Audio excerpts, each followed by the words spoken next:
Welcome to the Pharos Fit Podcast, where we help you to explore your capacity to move better, push further, and achieve your limitless potential through fitness, nutrition, recovery, and lifestyle. I am super excited for this podcast today. I have a freelance private chef, Elana Brooks, with me. Now, hey Elana. Hi. First of all. Thank you for having me. Of course. Thanks for coming in. Sometimes fate deals you a good hand, and we moved to Idlewild and we met Elana. Elana had also recently moved to Idlewild. We both obviously work in LA. Our businesses are based out of LA, but we met up here and we struck a chord. Elana has been preparing food for me, and we've been sharing some meals together and talking everything food and nutrition, and it's been super interesting. Elana is very, very passionate about this subject, as am I, and I'm learning a lot from her. And I really wanted to get her on the podcast today to share with you her insight, her knowledge, and her awareness about food, about nutrition, about health, because obviously she comes up with these issues on a daily basis and has to communicate with people why certain things are important and, you know, how it can be done and how it should be done. So Elana, again, thanks for coming in. I'm so excited to talk to you. Let's start with your background. Like, how did you get into this? How did you become a freelance private chef? And then what does that job entail, and how the fuck do you do it, and how do you get it done on a daily, weekly, and yearly basis? Well, the journey wasn't linear at all. When I was 15, my mom took me for the summer to study cooking with her in Italy. So I was outside of Siena, learning how to pick food out of a garden, how to break down whole animals and cook food fresh, literally from the farm to the table. So it definitely reared my cooking and my palate in a very specific way. I also was gifted with parents who availed travel at a very young age. So when I was super little, we'd be in Singapore and I'd be eating Peking duck from the duck. And so I got to experience culture through food. So I've always loved food. And then I studied theater for a really long time and thought I was going to be an actress, went to NYU for theater, and realized that I spent most of my time off of school going to small boutique-y shops, getting specialty cheeses and fresh made pasta and cooking for all my friends, and realized that that was really my passion. I lived in San Diego for a while, studying with my yoga teacher, because wellness and food are integrated for me. Yeah. And I met these amazing farmers called Chino Farms, and they grow the most beautiful produce in the world. Alice Waters, who started Chez Panisse, she's one of the reasons we have edible schoolyards. She brought the idea that we should teach children how to grow food into schools. She gleans a lot of her produce from this farm, and it's flown up to her restaurant in Berkeley. So I was able to get food from this farm, learn about small farming, and just really got integrated into the farming community and saw that there was such a difference in the vitality of the food and how I felt eating it. I moved to Los Angeles after San Diego and needed a place to stay. And so I moved in with my brother right away. And the condition of living there, I had to cook for him. Right. So I was cooking and leaving him food, and I was looking for a job. And one of his friends came by and said, "Where'd you get this food?" And he said, my sister's a chef. So he had me start cooking for his friend, and then his friend had me start cooking for his friends, and then it just sort of spiraled out. And I was doing a lot of CrossFit people, so I was doing a lot of food, mass food, going to the farmers markets, getting like an abundance of food. And then I just happened to land like a big client, high net worth individual, and sort of rolled out from there. I think you know this in Los Angeles, once you get one person to trust you Sure. and believe in what you're doing, then they tell all their friends. And so that's what I've been doing ever since. It evolves. You know, I've been helping people with weight loss, weight gain, muscle loss, fancy dinner parties, sort of the gamut. But my favorite is helping people feel good. Sure. I mean, that's one of the key things you said, like you noticed how food makes you feel. Yeah. And I think once people start eating real food, they really notice the difference. When people eat junk food. They may enjoy it in that moment, but they will feel like shit not that long after. Yeah. And when people eat real food and they're getting the real, all the vitamins and minerals that come from that real food, they feel a sense of nourishment and awareness and energy that you don't get from fake foods. God, there's so much to unfold here. So first of all, let's start with when you get a client and we should say that, Elana has a lot of like celebrity clients or high-end clients in Los Angeles who are, in the wealthier bracket, and they can afford, to pay the kind of fees that you obviously demand because, you're one of the best at what you do. Do you get everything from Chino farms or farms? Everything comes from the farm before you prepare it and so forth? Or do you do a certain amount of like what you would call supermarket shopping? Or does everything literally, vegetables, meat, everything comes from the farm? Well, I mean, it really depends on the last minute. You know how people want things instantaneously sometimes. So some days I have to shop at larger markets because it's a last minute thing. Right. I try to get most of my produce from Chino farms. And if not, I know the different farms in the farmers markets that are also in the grocery stores. So I can go to Erewhon, I can go to Whole Foods and be like, oh, Kettner Farms. I know them because I know those people. And so I can get that product and I feel good about it. Yeah. I try to vet out all products that I'm going to buy, even at the grocery store. So if I'm like looking at the different rice brands, I want Lotus Foods over Lundberg because I've, delved into what they do and how they grow their food. Right. What have you really known? Just so people are aware and they're listening, what is the difference between buying from the farm and buying from the supermarket? What are you, as a shopper and as a, as the chef, what are you thinking about when you're looking for sources of food? What are you looking for in a farm? How do they rear their soil? Are they doing regenerative things? Are they doing single crop farming?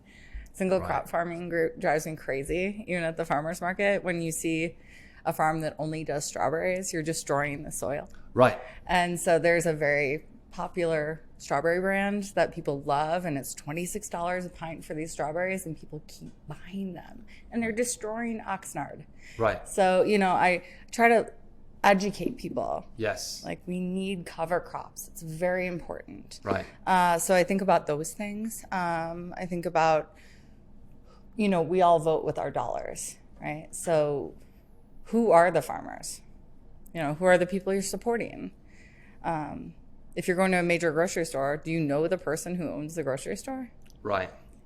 So it's all about from everything from like, how does something taste? How does something look to, how am I spending my money? And what are these people really doing with the soil? Is this sustainable? Is this going to last forever? Or are you just going for flavor? Yeah. I think a lot of people are confused or just unaware. I don't like to use the word ignorant, but really it is ignorance. But almost I feel like people have been like falsely marketed to. So when they go to the supermarket, they go to Whole Foods, they look for the organic and they think I'm being a wonderful person by buying this like organic produce. But what can you tell people about? Because we've talked about this before, but what can you tell people about someone like Whole Foods or these kind of bigger supermarket chains that are marketing and selling organic? But where is that food coming from? Well, sometimes it's coming from China. Sometimes it's coming from Mexico. And we think about so what are the actual regulations? What does the water look like that they're using? What does the soil look like that they're using? Just because it's organic seeds and in organic soil, there's more to it than just the soil, you think about have you been to China? No. You can't drink the water, right? In a lot of places there. So if I can't drink the water, but you're growing my food in the water, what is that doing to my body? And also it's being flown across the ocean, right? And being taken away from the people who could be eating it. Right. So. Right.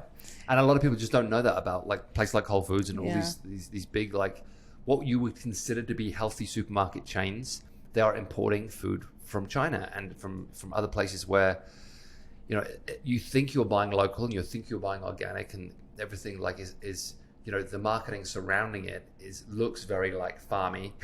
Oh yeah. But Bezos doesn't care like what he's putting in your body. Like he cares about selling, and he's marketed to you in a certain way. And I think everybody just needs to wake up to this, wake up to what's really happening and what you're really buying and where you're really buying it from and who you're funding when you buy it. And I think we all are victims of convenience in today's society, and we often take the easiest option. But we talked about this before. It's actually easier to find a local farm who will deliver that food for you and get it like on your doorstep, as opposed to like going to the supermarket and so forth. It just takes a little bit of research, a little bit of work online, and you can get like way better produce that's way better for the environment directly to you, that you can feed yourself and your family in a much healthier way than going to the supermarket. But we all fall victim to that trap. Well, it's the ritual, right? What does your day look like? How do you plan out your day? Oh, okay, I'm going to go to the gym, go to work. All right, on my way home, I'm going to stop at the store. If you just shift your rituals a little bit, shift your habits, like, oh, okay, I'm going to get this delivered. All right, I don't know how to use all this produce. Cool, I'm going to figure it out this week. I got, a cardoon. I don't know how to use a cardoon. I'm going to find a new recipe, Right.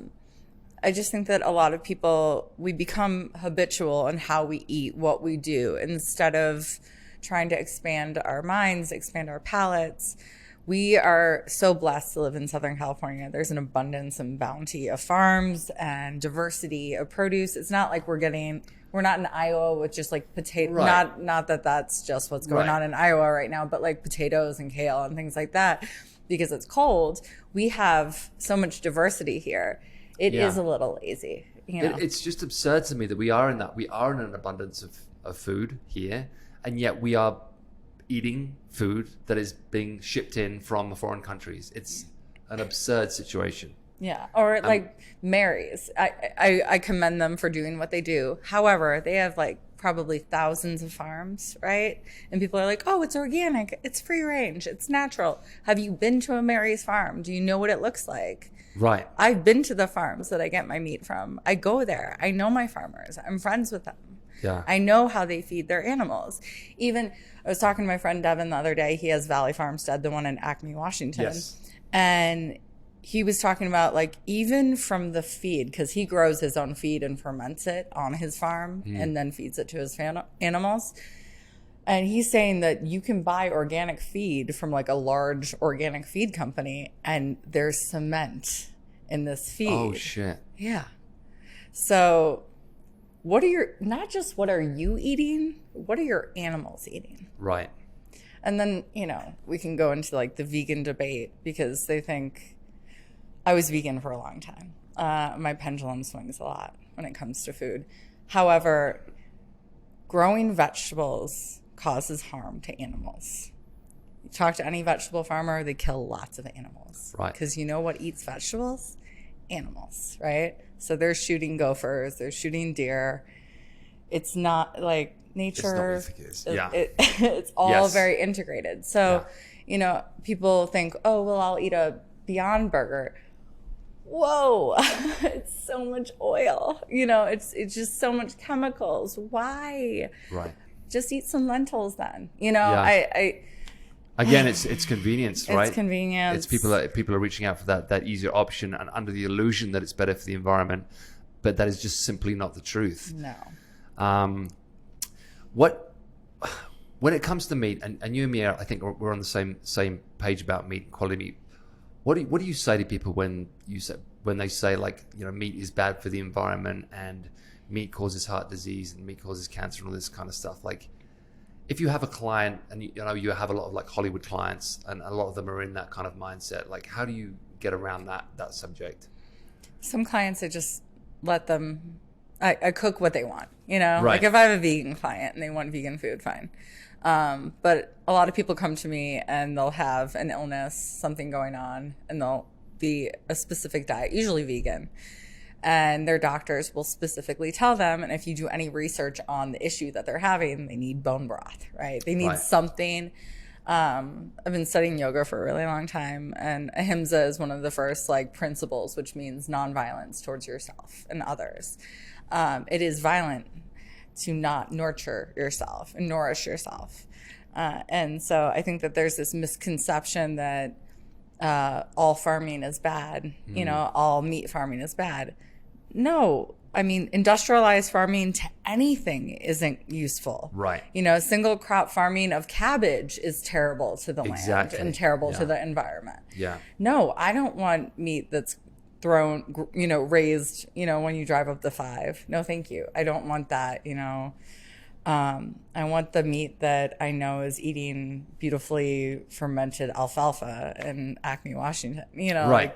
Right. Do you I don't know if that answered you. No, it did. Okay. It did. And I think me and you grew up in a similar situation where you used to have like a butcher's and a grocer's, and everything was kind of small local shopping kind of thing, and then supermarkets gradually took over, and we're now in the situation where it's gone a stage further, and now it's not just supermarkets, it's now Amazon and it's online stuff, and it's even easier to like just get everything from like these single source kind of places. And we've gotten lazier and lazier with it, and things are getting worse and worse, and it's at a point now where it's kind of ludicrous that everything is being bought from like 3 companies basically. But I'm noticing, and again, we talked about this a little bit before, but I think there is a growing return or growing willingness to return to small shopping and being more aware of like where you're buying your stuff from and wanting to return to that local kind of like shopping situation again. And I hope it happens. And I think in Idlewild, we have maybe the potential to do it more, and maybe the willingness to do it more in these kind of like out of a city kind of environments. If people are in cities, and we talked about this in LA, there doesn't seem to be very many butchers in LA at all anymore. No. It's all you have to go to the supermarket. So again, would your advice to those people be to try and go online, find local farms and get that stuff delivered if they live in cities? Yeah. And they can't go to... Even in Idlewild, like you go to the grocery store here, you're not getting local stuff. Right. I know there's some farms in Corona Valley, and I've never seen it at the grocery store. Right. So I think, talk to people, see what's actually true, vet things out. I mean, you're putting it in your body. We're so disassociated from what we put in our bodies. Right. And it seems to be pervasive in life, not just like once you start not caring what you're putting in your body, you're not caring how you're taking care of your body, or you're just focusing on one aspect, like we were talking about with like bodybuilders. It's like, oh, I can work out and be super fit and like, look at how great I look, but I'm standing there eating canned tuna. You've seen it, it's sure. Just like, yes, it's going to build the muscle, but what is it doing to your insides? Yes, for exactly. me, your gut, they talk about this, it's your first brain, right? And if your gut isn't well, your mind isn't well, your body's not well, your sleep isn't well. And we want sustainability, not just in our agriculture, but for ourselves, right? I agree. I think people often are not making the correlation between how they're feeling and what they're eating. And people are all too ready to like turn to drugs for the solution to their problems and their ailments, as opposed to taking more preventative measures. It's like, I would feel a lot better in general, and I would get less sick, and I would feel less exhausted, and I would feel less tired if I ate real food, if I ate more consistently, if I drank more water, if I took my vitamins and minerals or whatever I need to take. And we're in a culture where it's just easier to get a prescription. It's like, I've got this problem, I'll fix it with a drug, rather than thinking I'm getting consistent issues with this, that, and the other. If I just ate better and was just more aware of that side of things, and I'd feel, a lot better generally. And I think the last couple of years has really highlighted this with the pandemic and so forth. It's like, whether you're pro-vaccine or anti-vaccine, I don't care about any of that stuff. All I want people to do is to take better care of themselves with nutrition and fitness and health and that kind of stuff. Because, there will always be more viruses. There will always be more illnesses. It's always going to happen.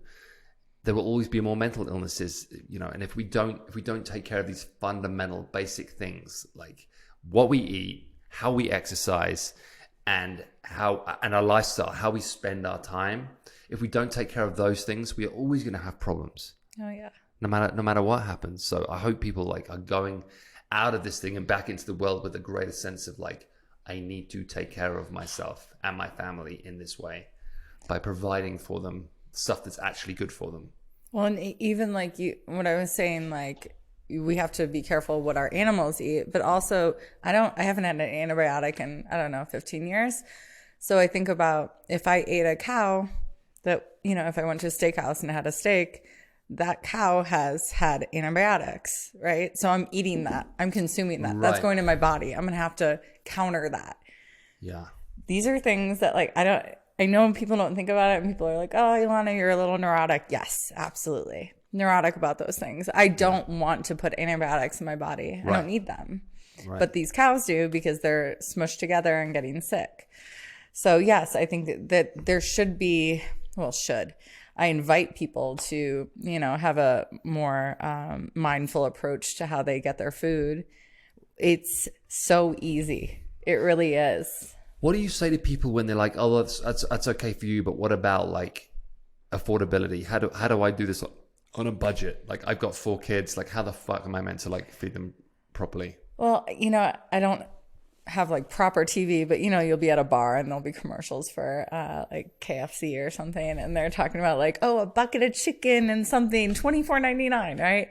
I could take you to the grocery store right now. We could get a chicken and some biscuits and some potatoes and broccoli and spend $20. Right. And then you have a meal for probably 3 days. Yeah. Because not only do you have the chicken, you have the carcass, you can make a soup. It's just about like looking at it differently, you know, instead of like we waste so much stuff. But like if you have a whole animal, you can utilize it for a couple of days. Yeah. One of the, you know, I like that show Alone. Have you seen Alone? Mm-mm. Okay. Brandon's here. He's seen Alone. He knows what I'm talking about. So Alone is, they take 10 contestants, they put them in the middle of buttfuck nowhere, like some of the worst, like most isolated places on the planet, and they have to survive for as long as possible. They're allowed to take 10 items. So it might be like a knife or a fishing line or something, like 10 items that they think they're going to need to survive. They have to build their own homes. Obviously, they have to build fires and they have to hunt for everything that they eat, and they can like forage for mushrooms or whatever. The show is a great teaching tool because it teaches people like what do you need to survive in the real world, in nature, like when we don't have all these conveniences around us. How do I actually survive? But one of the great things about the show, as time goes on, people understand the value of like you need 2 things. You need fats and proteins. Those are the fundamental things that you need to survive. There are certain carbs they can get that will be almost like a luxury, and at certain times of the year they can do that. But obviously, once the winter comes and everything's frozen, that stops being a possibility. So the only way they can get any sustenance is from fish and any animals that they can find. But it's a great like teaching tool in that essence. It's like, what does the human body need to survive long term? And when you don't have anything convenient to reach for, or any kind of sugar to like pep you up, like you have to go back to the fundamental needs of a human being. And how do I get those foods? How do I cook with those foods? And how do I use every single part of that animal? Like what can I do with this part of the animal? What can I do with that part? And some of these people that are on the show are phenomenal at finding ways to use every single part of the animal. Like, you know, and I'm no expert by any means at this world. I didn't even know how to butcher an animal, and you do know how to butcher an animal. You can butcher. Oh yeah. Yeah. I can show you. So yeah. So you're gonna have to teach me. But you're right. We have become very wasteful as a culture of like, I'm only going to use this part of the animal and the rest is going to be thrown out, because we've just lost, over time, we've just lost that skill, that awareness. You know, we're just so used to just eating the chicken breast or just eating the fillet of the cow. And, you know, all the like the classic cuts and the stuff that we see in restaurants and we see like advertised in supermarkets, because the other stuff became less desirable and less popular, like livers and kidneys and heart and all that other stuff. All the good stuff. All the good stuff. All the stuff that really gives us so many, you know, so many vitamins and so much sustenance so much energy, and we just got so lazy with it. I mean, I grew up like eating a lot of like liver and onions classically from my mom, but you hardly see that anywhere in American culture. No. And yeah, it just became, you only cook what you see people eating on television or what's marketed or that kind of stuff. So I think we do need to return to, like, when we have an animal, how do we pay more respect to that animal, and how do we use every part of it? And respect to the farmer who took all that time. Like I think about the farm that I get food from in Washington. It's the farmer, his wife, and his 4 children. And I think about the little girls like going and feeding the chickens or getting the eggs in the morning, and how that's their day-to-day life, and it's important to them. So it should be important to me to utilize everything that they're doing for me. Yeah. And some of the most delicious parts of the animal are the parts that you think are like the throwaway parts, Right. So right. It's fun, like you think about, oh, I'm going to butcher the animal and then I have all this fat. What should I do with the fat? Render it, like cook it down, and then use it to cook your eggs or whatever, or your potatoes, all the things that you want to cook. I'm using the whole animal, and I'm like keeping it, and it's giving me more energy. I'm not getting butter or oil from where is this coming from? Right. Yeah, we talked about oil briefly before, but briefly explain to everyone, like, why should people not be cooking in sunflower oil? Well, it's carcinogenic, safflower oil, sunflower oil, canola oil, peanut oil. Everything she just said, by the way, you need to look at the back of the label of anything you buy and see if those oil products in there, because they put this shit in fucking everything these days. All the like protein bars are It's oil. so hard to avoid. Okay. So my biggest thing lately is, I can't drink dairy. It really does disrupt my system. I like soy milk. Right. Soybeans, water, salt, blended. Love it. Oat milk. Oh my gosh, it's so much oil. And my, some people that I know that are very educated on the subject of food and wellness are like, oh, I'm using oat milk from this major oat company, and oh my gosh, it's so much oil. It's like oil, water, oats. Oil. Why would you have canola? If I passed you 3 tablespoons of canola oil and was like, put this in your coffee, would you like to drink that?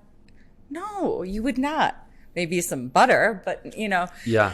So I think that there's just this dissonance, like, oh, this is healthy because it's not dairy, coming from a cow, right?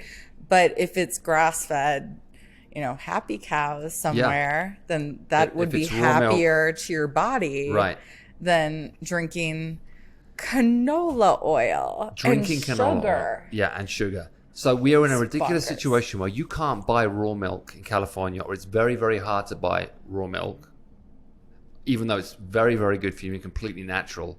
But you can buy this canola oil sugar concoction in oat milk very, very easily, pretty cheaply, and you're going to be under the illusion that it's good for you. And it's this bizarre situation that is all of the fake milks. Like, people don't turn around the box and look at the back. If I'm buying, a milk alternative like coconut milk, if it's not coconuts and water and salt, I don't want it.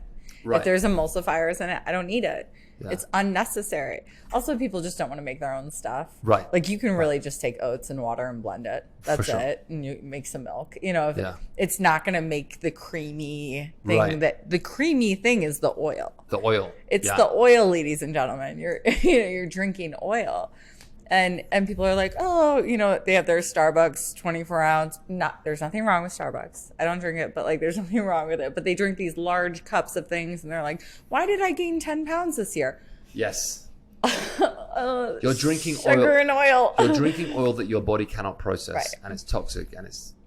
I have to say, it's also a byproduct of something that they couldn't sell before, that they put in to make an additional thing on top. So you're usually taking the worst product they're putting in to make something else, more money off of something that they can't use. So you're getting worse quality things. And it's packaged like, you'll look at a box of oat milk, and it'll be like very farmy, and it'll look like, oh, I'm drinking some healthy, and it's like, It's the biggest lie. Oh my gosh. It's the biggest Marketing's amazing. It's so good. But it's so funny. I don't know. I just think that once you start to just buy things directly from farms, you're going to stop looking at the label, right? The label is the eye catcher. It's the McDonald's, the yellow and red. We know that's flashy. People will come like, boo, boo. That gets me to want to eat something. There are companies that spend billions of dollars, right, on trying to figure out how to sell you a product, because if I make it a certain thing and make it look a certain way, then you'll buy it.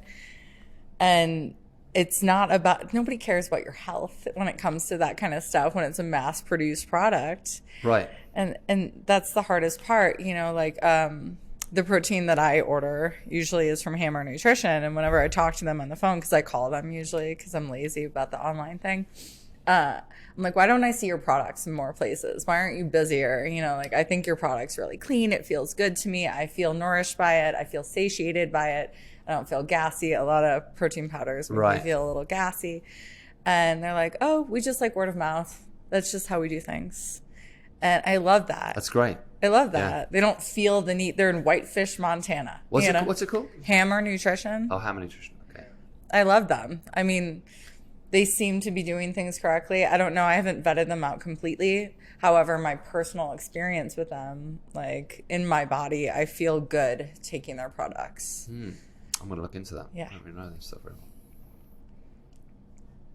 They're like they have a lot of products for long distance running and long distance biking. Right. You know, they're more of endurance. I find it kind of fascinating. The whole marketing thing is like, it's so easy to market to a demographic once you know what they like.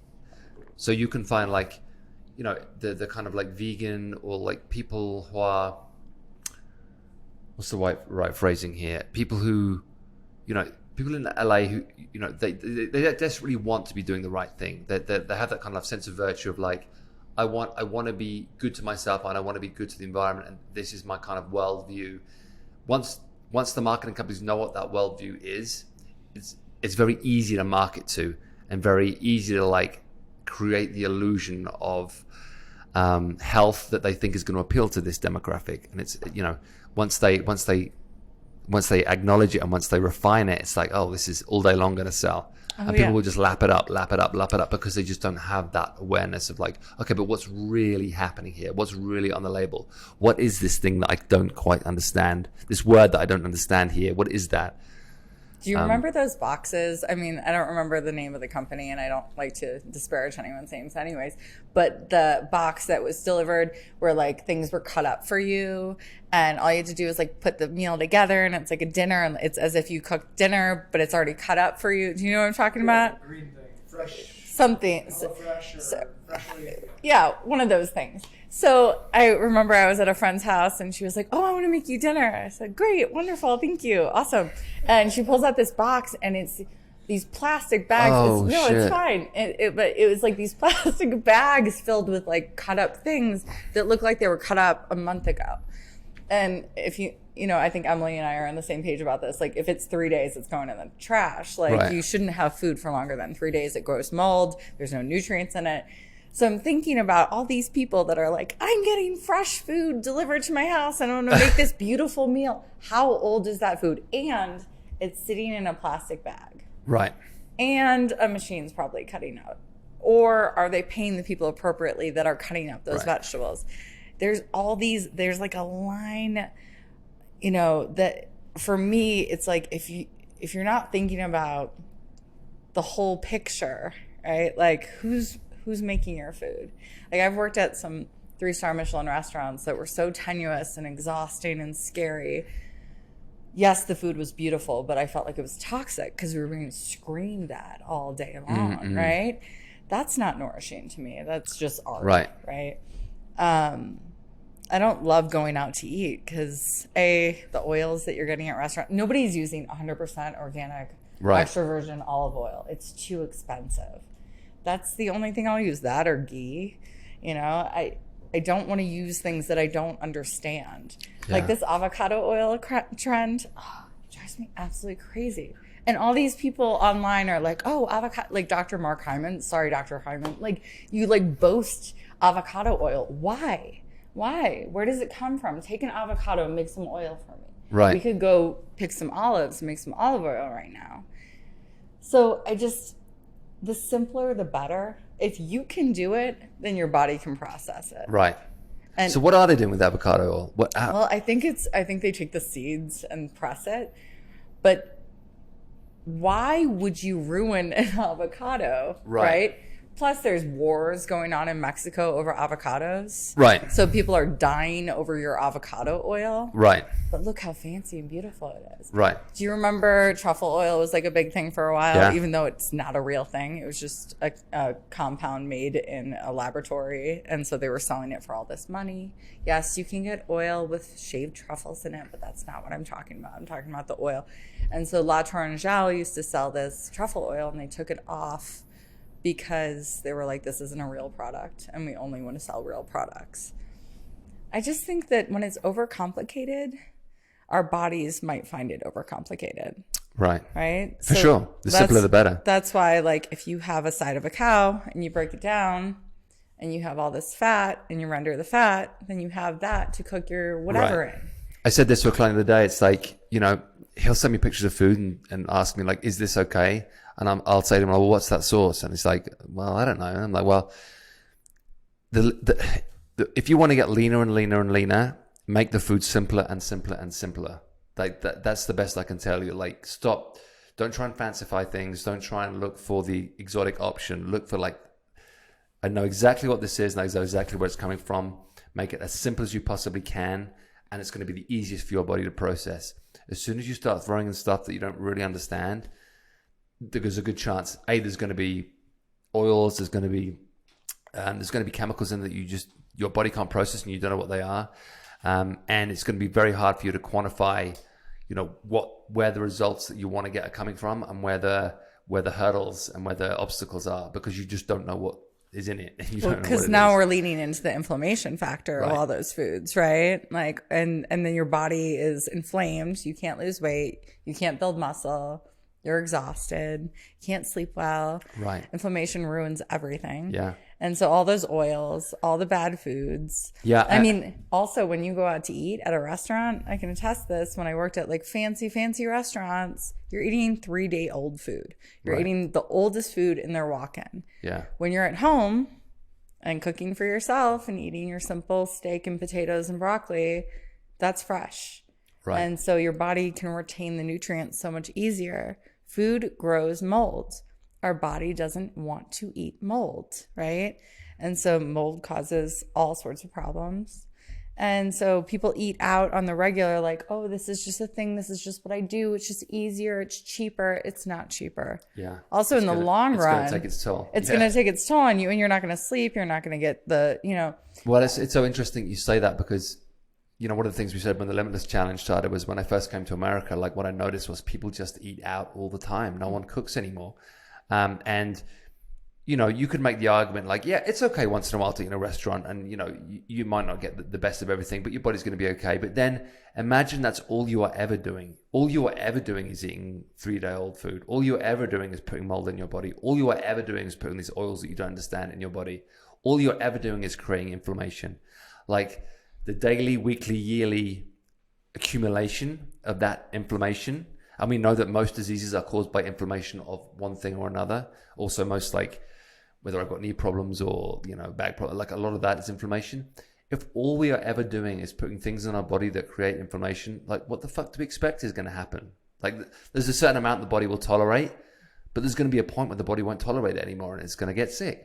In one way or another. And then back to the vegan argument of like, well, if I eat at this vegan restaurant every day, I'm doing better than like making a steak at home. The amount of waste and plastic that goes into restaurants is unbelievable. The amount of like stuff that's sitting in plastic leaches oil into food. So you're also eating that. Yeah. So you're getting these gases from the plastic into your food. I mean, there's multitudes. So if you're at home and you have your jars and you're putting your food in there, I mean, I'm not adverse to prepping food. I'm just adverse to prepping food for longer than 2 or 3 days. Right. Because, so, I mean, we're not saying that never eat in a restaurant ever again, absolutely. but it's just like, just as you're being more aware about where you're getting your food from, start to think more about where your restaurant is getting its food from and what their practices are. Also, there's a lot of conjecture. Like you were saying, like the label thing. So the farm I go to in San Diego, it's like a pretty, you know, well-known farm and popular. They're small. And I'll see the name of their farm at restaurants, like, oh, I got this white asparagus from Chino Farms. Chino Farms doesn't grow white asparagus, right? So, you know, there's a lot. When you say conjecture, you mean lying. Right? Yes, a lot of lying in the food world. Right. So seeing like who the chef, like this chef I worked for in Napa, Jeremy Fox, he runs a restaurant, Blvd's in Santa Monica. And he redid Rustic Canyon in Santa Monica as well. And we had a 250 acre organic biodynamic farm that we got all of our produce from in Napa. He cares about farms. You know he cares about farms. So I know if I go to one of his restaurants, I'm going to be eating farm fresh food. Delicious, wonderful, awesome. I still want to eat at home 99% of the time. Right.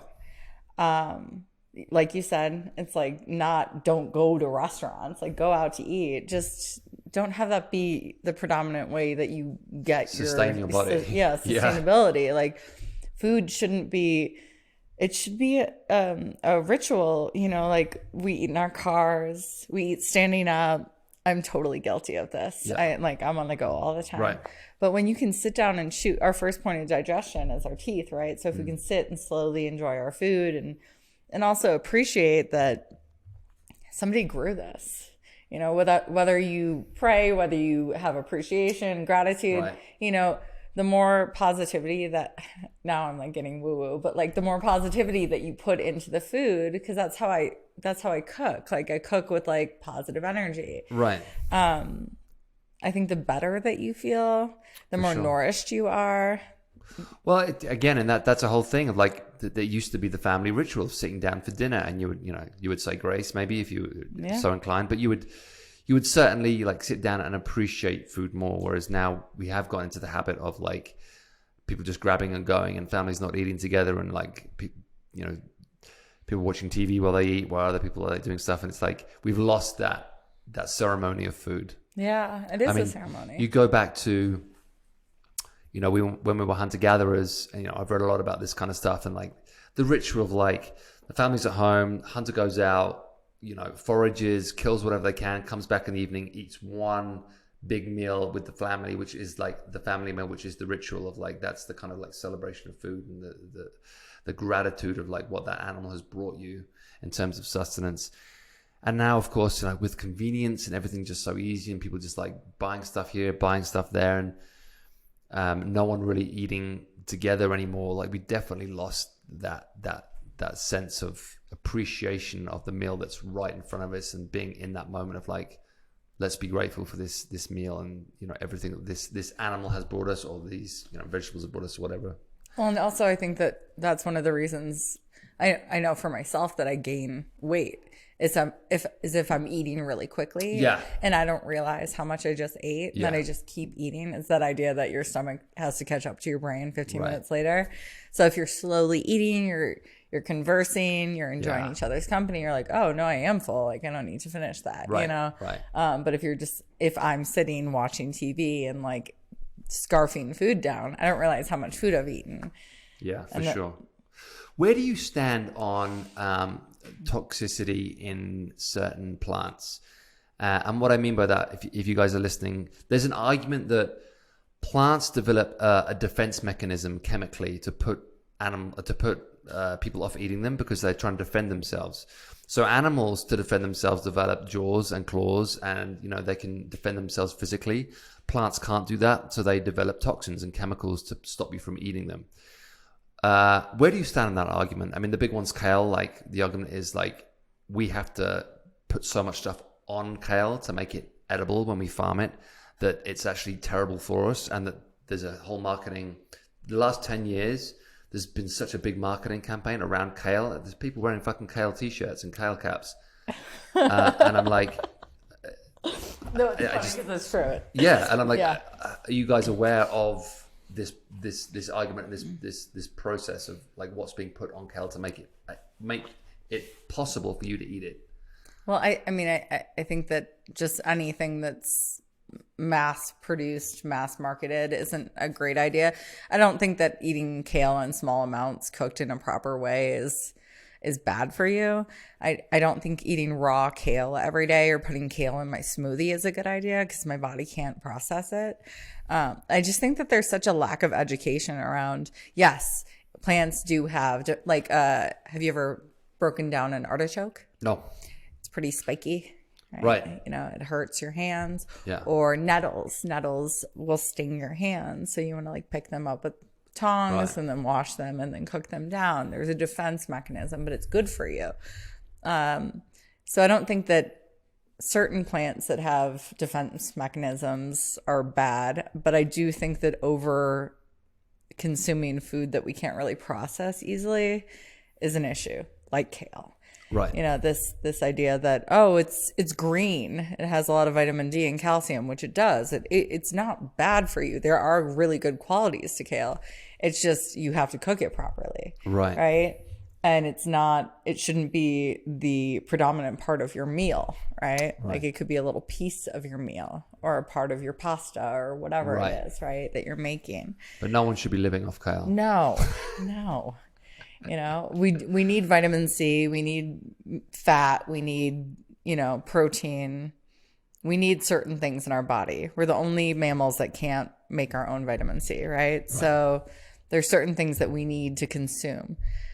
But I think that there's just too much of the pendulum swinging super far. Like people take it so far. Yeah. Well, also there's, you know, there's a huge marketing thing around a superfood. Like we've identified this new superfood and now we're going to market the fuck out of it. And if you're not taking this superfood, you're not living optimally. So you must go out and buy this superfood. And it's all just marketing. It's all just to sell. 100%. And people just fall for it hook, line and sinker. Yeah, no, it's amazing. Have you been to Air One recently? I have not. No. So a friend of mine has a pretty popular Instagram and he posted a picture of, you know, those bell jars that I bring you sometimes, the large ones, of cream spinach. Guess how much money it was? Oh God, I dread like $50.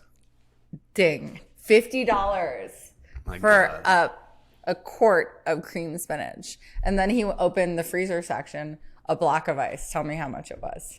A block of ice? Block of ice. Oh my God. Do you want to guess, Brandon? Oh, $35 to $39. $25. For a block of ice? For a block of ice. Pete, there's a company that sells raw water now.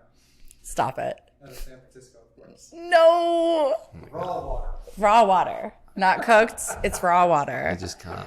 Raw water. I mean, there is a difference in waters. Yeah, Definitely, for sure. we could go into that for 4 hours, Yeah. right? You know, Yeah. but no, I mean, it's interesting, the whole alkaline water thing, how it like really has to be right out of the tap or it doesn't matter at all. You don't want to drink alkaline water out of a plastic jug that's been sitting on a shelf for 4 years. Right. Doesn't make any sense. Yeah. But it's $10, so you should buy it. Right. It'll be good for you, For sure. right? Yeah. God. I mean, It's just absurd. I think people are trying, at least people are trying to get better and healthier, I think, to a certain degree. That, like, I'm happy that people are looking at things. I just wish that companies had more transparency. I wish there was more, like, we're doing this, but that doesn't make money. Like, That's the problem. transparency Yeah, that is the doesn't make problem. money. And with all these, we're always up against that thing of like what makes the most money. And unfortunately, the reality is getting people sick makes money. Yeah.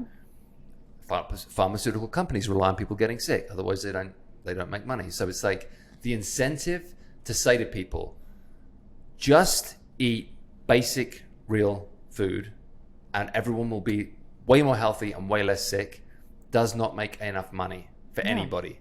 So no, nobody. But and I find it fascinating, like the disconnect. Like I work for a lot of billionaires, and thank you for hiring me and for your business. I'm very grateful. And sometimes people are like, "Oh, that's a lot of money for food."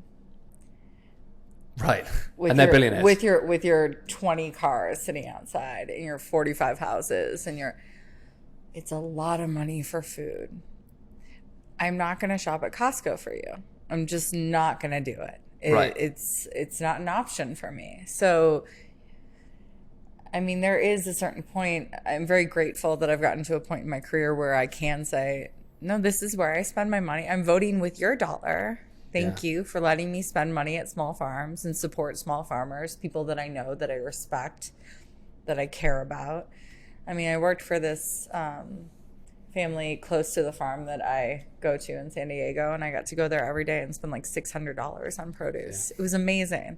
I'd make fresh ice cream every day with all the berries, like I just make all this beautiful food, and I got to support these people and support my clients and their family and give them like the highest quality experience. If you're going to tell me that food cost is too much, then you definitely don't want what I'm offering. It's funny to me that people will spend their money on. So I always laugh about supplements. So of course, like there are certain supplements that are of benefit to you, but people are far more willing to spend money on the latest supplement than they are on just buying real food. Yeah. Because they think the supplement is going to be the wonder thing that changes them completely. Especially because your stomach acid burns away so much of that supplement. Right. Like you're not retaining much of it, or you're peeing it out. Or you're peeing it out. Right? Yeah. Like I think supplements are great. I give myself B12 shots and B complex shots in the arm all the time. Like I feel better by doing certain things. But yeah, by taking copious amounts of supplements, your body, unless your gut health is really good, you're not going to retain anything. Yeah. It's always funny to me. I want to just go back just a little bit, because something you mentioned earlier, you used to do a lot of CrossFit athletes in terms of nutrition, and you do less of that now and more of the kind of like it was like Hollywood the beginning of my business. Yeah. When you were doing that, because a lot of listeners are either in the CrossFit world or in the Pharos world, which we do a lot of like power endurance type stuff, what did your macronutrients look like at that time, and what would you prescribe in a macronutrient sense for that kind of athlete? What kind of foods were you giving them? It was very paleo. So I was doing, I don't know if, I think that word is so funny because like in Paleolithic era, we didn't have like right, of course.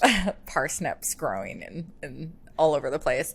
But it was mostly like meat and non-starchy vegetables. And so I did I would go and get a lot of meat and a lot of veggies and cook them in various different ways. I also think, like you were saying, like simple is good, simple is better. Absolutely. However, I don't think that you need to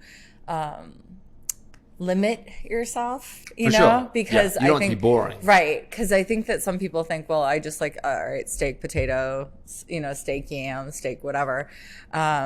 There's so many flavors and options out there that you can create such like beautiful variety. That's what I like to do for my clients. And that's what I was doing with those CrossFit people. I would do, like Thai night. I just make sure that I wasn't using noodles. I'd use zoodles, right? I'd make my own zucchini noodles. Do not buy zoodles, ladies and gentlemen. Like get the plastic thing online. It costs like $6. You just do that. You turn it like a pencil sharpener. Right. And 2 seconds later, you have zoodles. This is the stuff where it's like, just going back to like, how long has that been sitting on the shelf for and who did that? Right. So sorry, rewind. So basically meat and veggies, or fish and veggies. But did you run into the glycogen deficiency thing with the CrossFitters? Like they need more to do that kind of sport, to do that kind of fitness. They needed more glycogen than the paleo diet would give them. Did you run into that issue much? I don't think I was dealing with like extreme athletes. They were not good enough to need that. Right. I was working with people that needed to be more healthy. Right. Like I want to be leaner, and I go to this CrossFit gym and I just happen to get like 20 CrossFit clients, you know? Right. So it was more, they weren't extreme athletes. I find that for most people, and I think we get carried away sometimes with what is 100% optimal for the athlete, as opposed to thinking, okay, great, but what do most people need? And most people need to stop eating shit and start eating real food. And what the paleo, in quote marks, what the paleo diet did was just get people eating real food again. Just get back to the basics of like quality meats and quality vegetables. But also, like, I would be there's a CrossFit gym in West Hollywood that I went to for like a month or two, and I would see the trainers there. They're fit athletes, like eating buckets of ribs. Right. buckets. This is not food, you know, like covered in sauce, you know, it's like, oh, because it used to be because an animal, it's paleo, you know, right. so therefore this is going to help me. What I like to tell people is like, once you start eating real foods, your body's going to tell you like, oh, I could use an apple right now. Or, right. you know what, I'm actually thirsty. I need a glass of water. Right. You know, how much water have I had today? So I think once you start eating more water-rich foods, which is anything that hasn't sat on the shelf, right? Like even your meat has more water, right? Right. Than the potato chips that you're eating, you know? So I think that there's like, your body starts to intuitively teach you about those things. Yeah. You know? Yeah. Okay, so we've highlighted a lot of good stuff. I feel like people are never going to drink oat milk again. Never going to go to a restaurant again. No. But let's say people are listening to this podcast and they're like, okay, where do I start? Like, what's my starting point from this point on? What do I wake up tomorrow and I want to reframe my family's nutrition. I want to clear out my kitchen. I want to start new. What would be your advice? Well, especially for people who are in Southern California, I'd find your local farmers market and go and talk to your farmers and see what they have available. See if you can order from them weekly. See if that stuff can be shipped to your house if you don't have time to go to the farmers market or, you know, the store. And just get to know your local farms. See what's in the area. Google organic regenerative farming in Ventura or wherever you are. And see what that is and see if something can be shipped to you. And even if it's not in your area, if it's in your region, you know, like if I'm on the West Coast and I want really good meat, well, if it's in Oregon, that's okay, right? Like it's, yes. I just don't want stuff flown from Argentina, like the whole Bel Campo thing where they were lying and saying that they were raising cattle in California and it's in Argentina. So just vetting things out, going to the farmer's market, and seeing what you can get as local as possible. Also, when you're at the farmer's market, be mindful, ask them if they grow what they're selling. Because a lot of times they will go to the big Cisco area, get food and bring it to the farmer's market and sell it. So make sure that they're selling their food, with the food that they grow. Very interesting. And I think the big thing about this really is having fun with food again. Yeah. I mean, making it more of I think a lot of people's default is to treat food like a hassle. Oh, I've got to go to the supermarket and I've got to do this and I've got to do that, rather than thinking, oh my God, this is fun. Like I can find my local farmer, or I can like see what they grow, and I can think about how I'm going to cook it, and I can do some research and really start to, you know, like I said, have fun with food again and use it as something not to see as a hassle or to complain about, but as something like that you can put like a ritual around and make it kind of like an event. Well, also, I think a lot of people look at food as like a punishment, especially women. Like, oh, I have to eat. Right. You know, like I have to do this thing. And so they're bringing back the love for yourself, the self-love by nourishing yourself. Yeah. And also building community, right? Like the more that you know the people that are growing your food, the more appreciation. You won't waste it. Right. You're like, oh, Joe grew this. Like I should probably eat all of it. Right. You're going to respect it more. Right. Yeah. Yeah. Elana, thank you so much for coming in. I really appreciate it. I love talking about this stuff. I love how passionate you are about it. I can't wait to like work with you more in the future and learn more from you and eat more of your food. Absolutely. I'm so grateful to be here. Thank you for having me. This is so much fun. Where can people find you? Where can people learn from you? My Instagram is at Elana D. Brooks, I think. I think so. Yeah. I think you're right. And you can find me on there. I'm not great about posting, but I'm trying to get better about it. And I have a website, elanabrooks.com. I'm not very active on there, but you can see a little bit about me on there, about my rearing and why I do what I do. And yeah. Great. So if you have any questions, guys, you can obviously reach out to me or reach out to Pharos or reach out to me on my Instagram as well. And I will endeavor to ask Elana and get back to you on that. We can all learn a lot from her. I think this is a fascinating topic. We can all do better at this kind of stuff. And with anything, like just the same as fitness, it doesn't have to be like perfect from this point on.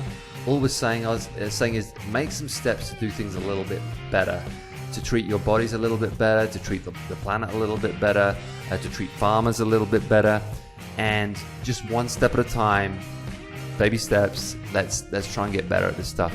Okay, guys, thanks for tuning in. Of course, we are open. Pharos Athletic Club, 1316 Glendale Boulevard.